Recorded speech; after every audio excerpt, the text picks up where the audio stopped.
सभी JEE mains 2026 candidates के लिए सबसे इंपॉर्टेंट अपडेट आ चुका है। आपके जेई के फॉर्म्स आउट हो गए हैं, है ना। और मैंने कम्युनिटी पोस्ट में भी सारी डिटेल्स जो आपको रिक्वायर्ड है फॉर्म के रिगार्डिंग, कब रिजल्ट आएगा, कब एडमिट कार्ड आएगा और कब से आप कब तक फॉर्म फिल कर सकते हो।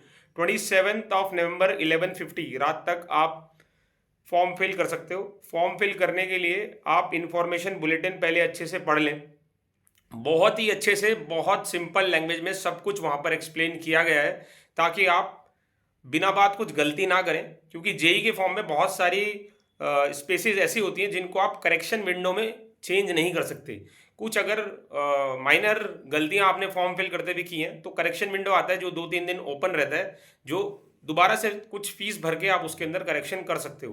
बट अगर आप स्टार्टिंग से ही अच्छे से इन्फॉर्मेशन बुलेटिन पढ़ के फॉर्म फिल करते हो तो आपको करेक्शन विंडो का वेट करने की ज़रूरत नहीं रहेगी, आपको चेंजेस करने की ज़रूरत नहीं रहेगी। इसलिए पैनिक ना हो और आज के आज फॉर्म फिल ना करें। ऐसा बिल्कुल भी नहीं है कि अगर आप जल्दी फॉर्म फिल करेंगे तो आपको सेंटर घर के पास मिलेगा, ये एक मिथ है।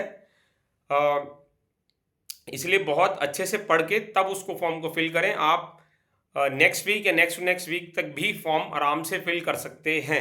कुछ ऐसे चेंजेस रहते हैं जो आप उसके अंदर दोबारा एडिट कर सकते हैं, जैसे मैं बता देता हूँ आपको। Medium of question paper, examination cities, education qualification 10th-12th, gender category, ये सब आप चेंजेस कर पाएंगे, लेकिन इसकी कुछ फीस रहेगी, वो पे करके आप चेंजेस कर पाएंगे। और जैसे mobile number, email address, permanent address, emergency contact number, photograph, ये आप करेक्शन विंडो में भी चेंज नहीं कर पाएंगे। इसलिए इन चीज़ों को आप थोड़ा सा ध्यान से देख के फिर सबमिट करें। और जब तक आप फाइनल फ़ी पेमेंट नहीं कर देंगे तब तक आपका फॉर्म फिल माना नहीं जाएगा।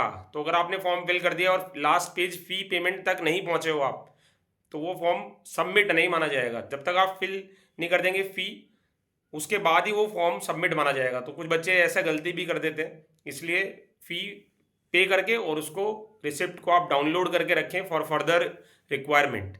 दूसरी बात कि कुछ 2 से 3 मेजर चेंजेस हैं इस बार जेई मेंस 2026 के पेपर में। पैटर्न तो वही है, +4 -1, और अगर आप कोई क्वेश्चन छोड़ देते हैं तो 0 marks you will be awarded. 20+5 का ही उन्होंने क्राइटेरिया रखा है। हर सब्जेक्ट में PCM 25 क्वेश्चंस रहेंगे, 20 सिंगल करेक्ट, 5 न्यूमेरिकल टाइप। जो 2 बड़े मेजर चेंजेस हैं जो पिछले साल नहीं थे और इस साल है, सिलेबस में कोई चेंज नहीं है।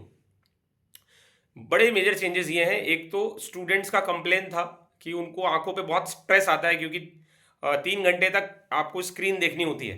तो एक तो डार्क मोड इंट्रोड्यूस कर दिया है। डार्क मोड आप सबको पता है जैसे मोबाइल में होता है, तो आप उसको एक्सेस कर पाएंगे।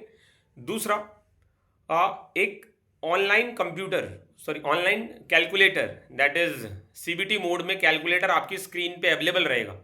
तो आप उस कैलकुलेटर को यूज़ कर सकते हैं, जिसके अंदर बेसिक जो भी कैलकुलेशंस रहते हैं डेसिमल तक के, वो आप इजीली कर सकते हैं। तो सून एनटीए ने बोला है कि वो एक मॉक पेपर भी साइट पे रिलीज करेगा, जिसको सब बच्चे एक्सेस करके देख सकते हैं कि कैसा जेई मेंस का पेपर होगा। तो 2 बड़े मेजर चेंजेस तो यही हैं कि एक तो डार्क मोड और एक ऑनलाइन कैलकुलेटर आपको स्क्रीन पे अवेलेबल रहेगा। छोटे मोटे चेंजेस ऐसे भी हैं कि जो आपका कर्सर रहेगा उसको आप छोटा बड़ा कर सकते हैं और पेज को मैग्नीफाई कर सकते हैं। स्क्रीन पे आपका टाइम चलता रहता है, वो आपको अच्छे से दिखता रहेगा। प्लस रफ शीट, बहुत सारे बच्चे पूछते हैं कि रफ शीट अवेलेबल होगा क्या। रफ शीट आपको अलाउ किया जाएगा, डोंट वरी, रफ शीट आपको मिलेगा। जितना आपको रफ शीट चाहिए उतना रफ शीट अलाउ करेंगे वो, लेकिन एंड में, पेपर के एंड में आपको सबमिट करना होगा। तो ये कुछ मेजर चेंजेस हैं। आपको कोई भी इंफॉर्मेशन चाहिए तो आप कमेंट सेक्शन में लिख सकते हैं। चैनल को सब्सक्राइब कर लीजिए, आपको जो भी अपडेट आएगा यहाँ पर आपको मिलता रहेगा, वो भी बिल्कुल सही। ऑल द वेरी बेस्ट बच्चों, थैंक यू।